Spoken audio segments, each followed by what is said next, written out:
Sandalwood ಅರ್ಥಾತ್ ಚಂದನವನದಲ್ಲಿ ಕೆಲ ನಟ ನಟಿಯರು ಎದುರಿಸಬಹುದಾದಂತಹ ಕೆಲ ಸಿನಿಮೀಯ ಸಮಸ್ಯೆಗಳು. ಅದರಲ್ಲೂ ಕೂಡ ಝೈದ್ ಖಾನ್ ಹೊಸ ನೂತನ ಹೀರೋ.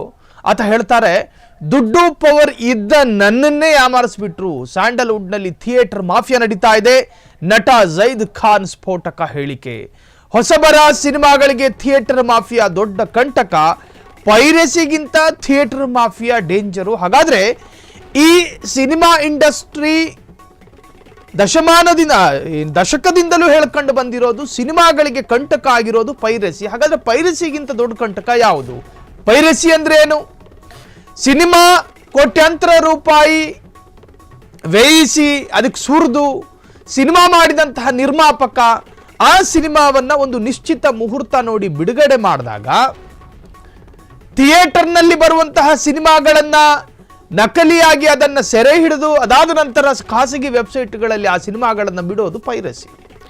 ಅಂದರೆ ಜನ ಥಿಯೇಟರ್ಗೆ ಬಾರದಂತೆ ಮೊಬೈಲ್ನಲ್ಲೇ ಸಿಗೋ ಥರ ಅದನ್ನು ನಕಲಿಯಾಗಿ ಸರ್ಕ್ಯುಲೇಟ್ ಮಾಡೋದೇ ಪೈರಸಿ. ಅದು ಸಿನಿಮಾಗೆ ದೊಡ್ಡ ಕಂಟಕ ಅಂತ ಹೇಳ್ತಾ ಇದ್ರು. ಅದಲ್ಲ ಝೈದ್ ಖಾನ್ ಹೇಳ್ತಾ ಇರೋದು. ಅದಕ್ಕಿಂತಲೂ ಮತ್ತೊಂದು ಡೆಡ್ಲಿ ಡೇಂಜರಸ್ ಒಂದು ಕಂಟಕ ಇದೆ. ಅದೇನಂದ್ರೆ ಥಿಯೇಟರ್ ಮಾಫಿಯಾ. ಹಾಗಾದ್ರೆ ಏನಿದು ಥಿಯೇಟರ್ ಮಾಫಿಯಾ? ನಾಯಕ ನಟ ಝೈದ್ ಖಾನ್ ಸ್ಫೋಟಕ ಆರೋಪ. ಸ್ಯಾಂಡಲ್ವುಡ್ನಲ್ಲಿ ಥಿಯೇಟರ್ ಮಾಫಿಯಾ ನಡೀತಾ ಇದೆ. ನಟ ಝೈದ್ ಖಾನ್ ಸ್ಫೋಟಕ ಹೇಳಿಕೆ. ಪೈರಸಿಯ ವಿರುದ್ಧ ಧ್ವನಿ ಎತ್ತಿದ ಮಲಯಾಳಂ ಸಿನಿಮಾ ಇಂಡಸ್ಟ್ರಿಯಿಂದ ಹಿಡಿದು ತೆಲುಗು, ತಮಿಳು, ಕನ್ನಡ, ಹಿಂದಿ, ಈ ದಕ್ಷಿಣ ಭಾರತದ ಚಿತ್ರರಂಗದ ಎಲ್ಲ ಭಾಷೆಯ ಸಿನಿಮಾ ಇಂಡಸ್ಟ್ರಿಗಳು ಕೂಡ ಪೈರಸಿಯ ವಿರುದ್ಧ ಧ್ವನಿ ಎತ್ತಿದವು. ಕಾರಣ ಈ ಪೈರಸಿ ಅನ್ನೋದು ಅತ್ಯಂತ ಭಯಾನಕ ವೈರಸ್. ಯಾವನೋ ಒಬ್ಬ ಸಿನಿಮಾ ಥಿಯೇಟರ್ನಲ್ಲಿ ಕೂತ್ಕೊಂಡು HD ಕ್ವಾಲಿಟಿಯಲ್ಲಿ ಅದನ್ನು ರೆಕಾರ್ಡ್ ಮಾಡ್ಕೊಂಡು ಖಾಸಗಿ ವೆಬ್ಸೈಟ್ನಲ್ಲಿ ಹಾಕಿ ಲಕ್ಷ ಲಕ್ಷ ದೋಚ್ಕೊಂಡು ಹೋಗ್ತಾನೆ. ಆ ಸಿನಿಮಾಗಳು ಹಿಟ್ಟಾಗೋದಿಲ್ಲ. ಹಿಟ್ಟಾದ್ರೆ ತಾನೇ ಸರ್ಕಾರಕ್ಕೆ ಸಿನಿಮಾದವರು ಟ್ಯಾಕ್ಸ್ ಕಟ್ಟೋದು. ಸರ್ಕಾರಕ್ಕೂ ಲಾಸು, ಸಿನಿಮಾದ ನಿರ್ಮಾಪಕನಿಗೂ ಲಾಸು, ಆ ಸಿನಿಮಾದ ಎಲ್ಲ ಜೂನಿಯರ್ ಆರ್ಟಿಸ್ಟ್ಗಳಿಗೂ, ಆ ಸಿನಿಮಾದ ನಾಯಕ ನಟನಿಗೂ ಕೂಡ ಅದು ಒಂದು ತರಹದ ಹಿನ್ನಡೆ. ಹಾಗಾಗಿ ಪೈರಸಿಯನ್ನ ಹೇಗಾದ್ರೂ ಮಾಡಿ, ಈಗ ಅತ್ಯಾಧುನಿಕ ಟೆಕ್ನಾಲಜಿಗಳೆಲ್ಲ ಬಂದಿದ್ದಾವೆ, ಇದನ್ನ ಬಳಸ್ಕೊಂಡು ಪೈರಸಿನ ಹೆಂಗೋ ನಾವು ಮಟ್ಟ ಹಾಕಬಹುದಾದ್ರೆ ಸಿನಿಮಾ ಥಿಯೇಟರ್ ಮಾಫಿಯಾವನ್ನ ಹೆಂಗ್ ಮಟ್ಟ ಹಾಕೋದು ಅಂತಾರೆ ಝೈದ್ ಖಾನ್.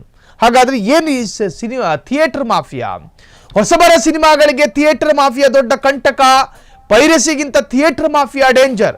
ನನ್ನ ಮೊದಲ ಸಿನಿಮಾ ಬಿಡುಗಡೆ ಆದಾಗ, ಅವ್ರ ಮೊದಲ ಸಿನಿಮಾ ಯಾವುದು ನೆನಪಾಗ್ತಾ ಇಲ್ಲ, ಅವರ ಮೊದಲ ಸಿನಿಮಾ ಬಿಡುಗಡೆ ಆಗುವಾಗ 100 ಸ್ಕ್ರೀನ್ ಕೊಡಲಾಗಿತ್ತಂತೆ.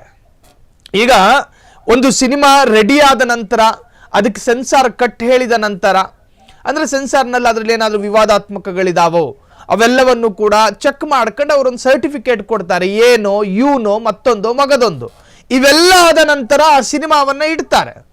ಅದಕ್ಕೆ ವಿತರಕರು ಬರಬೇಕು, ಡಿಸ್ಟ್ರಿಬ್ಯೂಟರ್ ಬರಬೇಕು, ನಾನು ತಗೋತೀನಿ, ನಾನು ವಿತರಣೆ ಮಾಡ್ತೀನಿ. ಅದು ಬಂದ ನಂತರ ಥಿಯೇಟರ್ಗಳು ಬುಕ್ ಆಗ್ತವೆ. ಆರಂಭದಲ್ಲಿ ಇವರಿಗೆ 100 ಸ್ಕ್ರೀನ್ ಥಿಯೇಟರ್ಗಳು ಸಿಗ್ತಾ ಇತ್ತು. ಆ ಸಿಕ್ಕಿ 4 ದಿನ ಕಳೆಯೋದ್ರೊಳಗಾಗಿ 100 ಹೋಗಿ 50 ಆಯಿತು. ಇದು ಮಾಫಿಯಾನೇ ತಾನೆ. 100 ಸಿನಿಮಾ ಸ್ಕ್ರೀನ್ಗಳು ಸಿಕ್ಕಿ 4 ದಿವಸಗಳ ಒಳಗಾಗಿ ಆ 150 ಆಗುತ್ತೆ ಅನ್ನೋದಾದ್ರೆ ಅದು ಥಿಯೇಟರ್ ಮಾಫಿಯಾ. ಯಾರೋ ಇದನ್ನ ಮೈನಸ್ ಮಾಡ್ತಿದ್ದಾರೆ, ಯಾರೋ ಕಾಲೆಳೆಯುವಂತಹ ಪ್ರಯತ್ನ ಮಾಡ್ತಿದ್ದಾರೆ. ಇದು ಕೇವಲ ಝೈದ್ ಖಾನ್ರ ವಿಚಾರಕ್ಕೆ ಸಂಬಂಧಪಟ್ಟಿರೋದಲ್ಲ. ಅದ್ಯಾವುದೋ ಲವ್ OTTನೋ ಅದ್ಯಾವುದೋ ಒಂದು ಸಿನಿಮಾ ಬಂತು, ಪಾಪ ಮನುಷ್ಯ ಕಣ್ಣೀರಿಟ್ಟು ಗೋಳಾಡಕತ್ತಿದ್ದ, ನನಗೆ ಥಿಯೇಟರ್ ಸಿಗ್ತಿಲ್ಲ. ಅಂದರೆ ಹೊಸಬರ ಸಿನಿಮಾಗಳನ್ನು ಕಾಲೆಳೆಯುವಂತಹ ಪ್ರಯತ್ನಗಳು ಚಂದನವನದಲ್ಲೇ ನಡೀತಾ ಇದೆಯಾ? ದುಶ್ಮನ್ ಕಿದರ ಅಂದರೆ ಬಗಲಲ್ಲೇ ಇದ್ನಂತ. ಹಾಗೆ ಸಿನಿಮಾ ಇಂಡಸ್ಟ್ರಿಯಲ್ಲೇ ಈ ತರಹದ ಶತ್ರುಗಳು ಸೃಷ್ಟಿಯಾಗ್ತಾ ಇದ್ದಾರೆ. ಯಾರು ಮಾಡ್ತಿದ್ದಾರೆ ಈ ಥರ? ಪಾಪ ಪ್ರೊಡ್ಯೂಸರು ಕಷ್ಟಪಟ್ಟು ದುಡ್ಡು ಸುರಿದಿರ್ತಾನೆ. ನಟ ಅವನ ಬತ್ತಳಿಕೆಯಲ್ಲಿರುವ ಎಲ್ಲ ಬ್ರಹ್ಮಾಸ್ತ್ರದ ಕಲೆಯನ್ನು ಕೂಡ ವ್ಯಕ್ತಪಡಿಸಿರ್ತಾನೆ. ಅನೇಕ ಜೂನಿಯರ್ ಆರ್ಟಿಸ್ಟ್ಗಳು ತನ್ನ ಹೊಸ ಸಿನಿಮಾ ಅದಾಗಿರುತ್ತೆ. ಸಿನಿಮಾ ನಟಿಯರು ಪಾಪ ಅವರ ಕರಿಯರ್ ಬಿಲ್ಡಪ್ ಮಾಡಿಕೊಳ್ಳೋದಕ್ಕೆ ಅಥವಾ ಬಿಲ್ಡ್ ಮಾಡಿಕೊಳ್ಳೋದಕ್ಕೆ ಸಿನಿಮಾ ಮಾಡಿರ್ತಾರೆ. ತಲೆಮಾಸಿದವರು ಈ ತರಹದ ಮಾಫಿಯಾಗಳಲ್ಲಿ ತೊಡಗಿಕೊಂಡು ಹೊಸಬರ ಸಿನಿಮಾವನ್ನು ಹಾಳು ಮಾಡುವಂಥ ಪ್ರಯತ್ನ ನಿಜಕ್ಕೂ ಕೂಡ ಭಾರತಕ್ಕೆ ಒಕ್ಕರಿಸಿಕೊಂಡಿರುವ ಅತಿ ದೊಡ್ಡ ಸೈತಾನದು. ಕೇವಲ 3-4 ದಿನದ ಒಳಗಾಗಿ 50 ಸ್ಕ್ರೀನ್ಗೆ ಇಳಿದಿದೆ. ಕಳವಳ ವ್ಯಕ್ತಪಡಿಸಿದ ನಟ ಜೈದ್ ಖಾನ್ ಜೊತೆ ದುಡ್ಡಿದೆ, ಪವರ್ ಇದೆ, ಅಧಿಕಾರ ಇದೆ. ಆದರೆ ಈ ತರಹದ ಮಾಫಿಯಾದ ಚಕ್ರವ್ಯೂಹದಿಂದ ಬಿಡಿಸಿಕೊಳ್ಳೋದಕ್ಕೆ ಸಾಧ್ಯ ಆಗುವ ಚಾಣಾಕ್ಷತನ ಮನುಷ್ಯನಲ್ಲಿಲ್ಲ. ಹಾಗಾದರೆ ಇದಕ್ಕೆ ಪರಿಹಾರ ಏನು? ಸಿನಿಮಾ ಇಂಡಸ್ಟ್ರಿ ಪರಿಹಾರ ಮಾಡಬೇಕು. ಚಲನಚಿತ್ರ ಮಂಡಳಿಯಲ್ಲಿ ಚೇರ್ ಮೇಲೆ ಕೂತ್ಕೊಂಡು ಒಂದು 3-4 ಸಭೆ ಮಾಡಿದ್ರೆ ಸಾಧ್ಯ ಆಗಲ್ಲ. ನಿರಂತರವಾದಂತಹ ಸಭೆ, ಅತ್ಯಂತ ಬೇರೆ ಬೇರೆ ಇಂಡಸ್ಟ್ರಿಯಲ್ಲಿ ಸ್ವಲ್ಪ ಬುದ್ಧಿವಂತರು ಇರ್ತಾರೆ, ಇಂಟೆಲೆಕ್ಚುವಲ್, ಅವ್ರನ್ನ ಕರೆಸಬೇಕು. ಅದರ ಎಕ್ಸ್ಪರ್ಟ್ಗಳು ಇರ್ತಾರೆ, ಏನು ಮಾಡ್ಬೋದು, ಏನು ಮಾಡಬಾರ್ದು, ಇವುಗಳ ಬಗ್ಗೆ ಚರ್ಚೆಗಳಾಗಬೇಕು ಅಂತ ಹೇಳಿ ಸಿನಿಮಾ ಇಂಡಸ್ಟ್ರಿಯಲ್ಲಿ ಹೊಸ ಹೀರೋಗಳ ಆಗ್ರಹಗಳು ಶುರುವಾಗಿದೆ. ಕ್ಷಣ ಕ್ಷಣದ ಸುದ್ದಿಗಳಿಗಾಗಿ ಫ್ರೀಡಂ ಟಿವಿ ಸಬ್ಸ್ಕ್ರೈಬ್ ಮಾಡಿ, ಲೈಕ್ ಮಾಡಿ ಹಾಗೂ ಫಾಲೋ ಮಾಡಿ. ಹೊಸ ಸುದ್ದಿಗಳ ನೋಟಿಫಿಕೇಶನ್ಗಾಗಿ ಬೆಲ್ ಐಕಾನ್ ಮೇಲೆ ಕ್ಲಿಕ್ ಮಾಡಿ.